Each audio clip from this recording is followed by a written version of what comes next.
Well, when you're playing your top of the table, if you're a fairly good player and you enjoy the top and you get there and you play quite a lot, you're going to be in this sort of position a lot of times.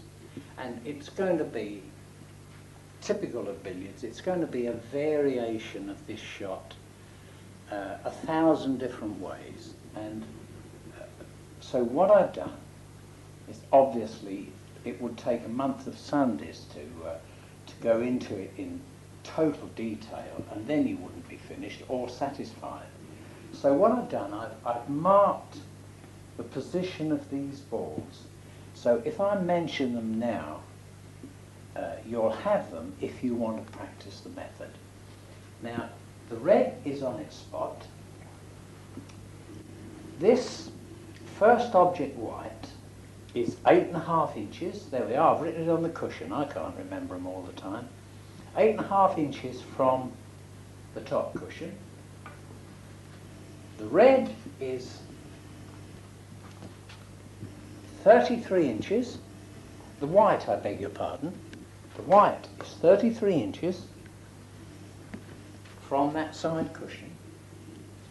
And this white here, the cue ball, is 23.5 inches from the cushion there. 23.5 inches.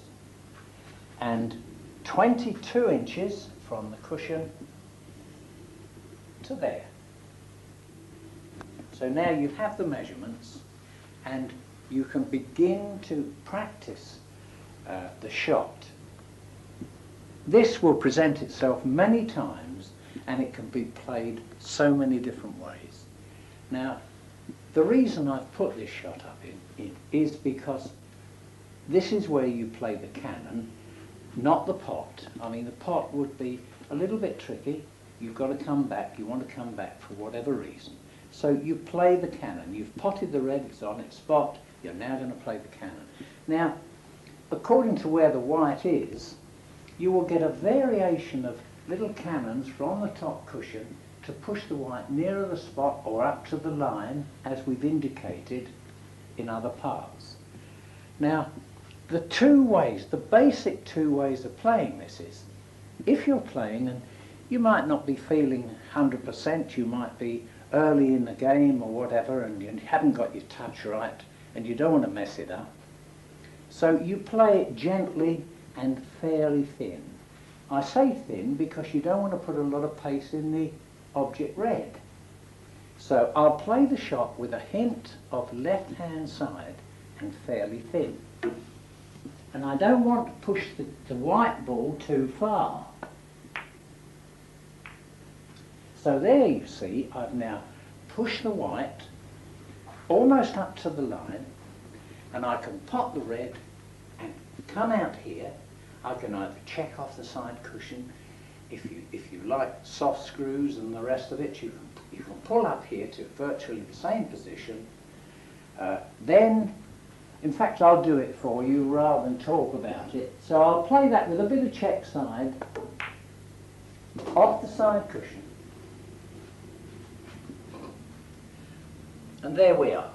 Now, according to how you feel, you can play that cannon there. The white comes back towards the spot. You pot the red. There we are, and Bob's your uncle, you're in business. Right, now, we'll put the balls back. This is the other shot. There we are, we're in exactly the same position. Now I'm really feeling confident. I'm 500 in front. I think, well, I've got this game tied up. So you playing and you really want to get things going. So now I'm going to take that red thicker. I'm going to push it further. And by hitting it thicker, I kill the pace in this, so that with more pace, I'm sending this ball over to the pocket and maybe back a little bit. I'm coming nicely off that cushion. The pace has been taken out of it a little, and the check side, just a hint of check side, will ensure that it's even less. So now I'm going to go past the white and check back onto the white again off the cushion. Hint of check side there. There we are. Now I've got pot red, and again I can play without any side, and I can come out to where I have, which is perfect, or I can come out here for another pot. I can then pot the red, go to there, play another cannon underneath. It goes on and on. And from that one position, if you play to get the feel of this cannon, this is the rescue cannon, call it what you will, at top of the table. Now you're going to get lots of others, I know, but this is the one that will ensure that you begin to understand the floating white, and you'll be amazed if you can impart side gently to the cue ball. You'll find it'll open up a whole nest of shots. So there you are. Persevere, and I'm sure you'll enjoy it, and you'll improve, I promise you. Well, now here we are again, top of the table's dream of position, absolutely perfect, and yet so often things go wrong so quickly. And as you can see in this shot, as indeed in all the top of the table that we've played, so often you see that shot, and it does appear that you just get down and play a little gentle cannon, no bother, and carry on playing. Well, it isn't quite as simple as that. What you want to be aware of is that you can direct that ball wherever you want, according to your ability to impart side to the cue ball. And at the same time, as I've said repeatedly, you want to protect the distance of that ball from the red spot.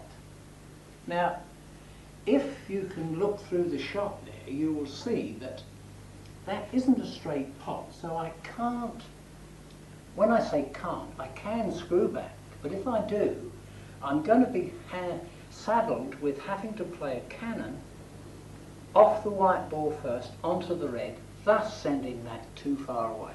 And we want to protect that distance for that faulty break that I talked about. So now, if I play this shot, instead of playing to send the red to a certain place, just hit the red very gently, full in the face, and with the side iron part, which in this case would be left-hand side, it would direct the red that way, and because I've aimed full in the face of the red, thus taking the full weight of the red, it will curb any pace in that ball, very gentle pace, and protect this ball from going too far away. Now, just to show the effect of side, I've marked this ball with a couple of crosses there, so that you can see the effect of the side. So now, there we are back. Look, that is not quite a dead straight pot. Screw back not desirable. So I want a nice, easy position after this. So I'm playing now to hit that red ball full in the face with left-hand side. Now there you see, I've created an angle there. Look, there's the angle. So now I have a simple angle where I can stun up to there, I can come off the cushion, I can come back here, or I can even screw back to here, because the white is being this side of the spot is a nice convenient way to play to protect that distance. Now, having said that, if we now set the same shot up again, and for whatever reason, this time you have what looks to be virtually the same shot, but it isn't. It's almost a pot to there. There we are, through there. It probably would go in with a gentle push. Now if I play with right hand side, I can now hit the red again full in the face, just marginally off centre, and these are very small limits, and scratch the edge of this white and ensure that I don't get a cover on that white, because the side will carry me off the white. So now I'm going to play it with right hand side, and you can see the effect of the side. There we are, look, there's the shot. Almost the same as the other one, there. You see, and you see the side on there has hardly nudged that 1/4 of an inch and potted and given me a lovely pot for the red. Now the point is, and this is the important thing, I'm not suggesting that you have to do this. You can in fact do that with no side at all. But now, you see I've got a straighter pot. I'm not saying there isn't an angle, but you're cutting your limits very fine there. You see, and again, there we are, look, I've made a mistake. The mistake is that I'm not there. Now, they are very important factors in you discovering just how the side effect, when you play off centre striking, will turn that ball and turn the object ball there. It's a very important point. I hope you think it's worth mentioning, but if you look carefully in some of the breaks, you'll see precisely that. Okay? Well, we've had lots of top of the table with the floating white, which of course is the, I think most players find the attractive way to play, but then you get the person who gets very frustrated because he gets little covers and doesn't get perhaps the success that he would like, so he turns to postman's knock as a match-winning type of game. And the idea is that the white is tight on the cushion, you get the double kiss off the white, sending the red to the pocket, then pop the red and come out for another double kiss cannon. And that's where the name comes from. It's a postman's rat-tat-tat on the door sort of thing. So we'll put a few together and just see. Now the secret, of course, is when you pop the red, judging the pace to come out for the cannon. But again, simple as it may look, it isn't that easy, and you have to have the skills of being able to use side to extend or lessen the angle of the cue white off the red, just to keep that white tight on the cushion with that little kiss. And I personally, I don't mind playing it if the opportunity occurs, and gather some easy points, but I must say I do find it a little boring to play it in practice.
Well, if you're in good touch, this can go on for quite a while.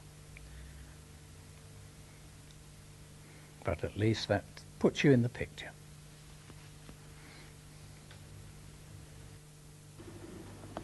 Well, again, here's another shot. Looks So simple, but again one of the frustrating shots at the top of the table. The player who's not too clever at top of the table and struggles a bit will look at it and curse his luck. Simply that there is a very simple cannon from there to the cushion to there, but you will end up in a position that I've mentioned previously, where you're between the two balls, because if you play thin off the red, you move the red to there, you kiss the white, you might go just slightly the other side, get a cover, or you knock the white to there, and you're positioned here, and you've got a sort of a tricky screw shot, and you're struggling. There we are. That just isn't on. Cover. So now, right hand side. There we are. Now, again, and this happens at top of the table all the time. You get little frustrating moves where you're still in play, but you overhit it slightly, and you get frustrated and think, when are they going to go the way I want them? Well, that isn't bad. You mustn't get frustrated. You've got to look at it and improvise again. So it's a simple shot, playing across there, catching the red, thin there. Then play the shot backwards as you've played from the other side of the white, there.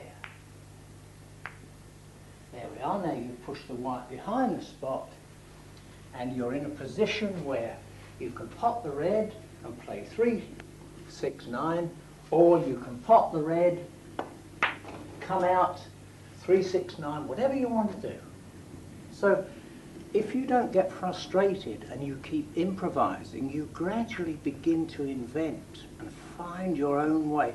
And believe me, once you get some success with these little shots, they stick in the subconscious, and suddenly it crops up and it comes to you and you play it, and this is how you keep on putting your knowledge together, and you just have to keep playing and fiddling around the spot, and gradually you begin to get the touch, the feel, the recognition of what is on, and so on. It's a very tricky business. All right?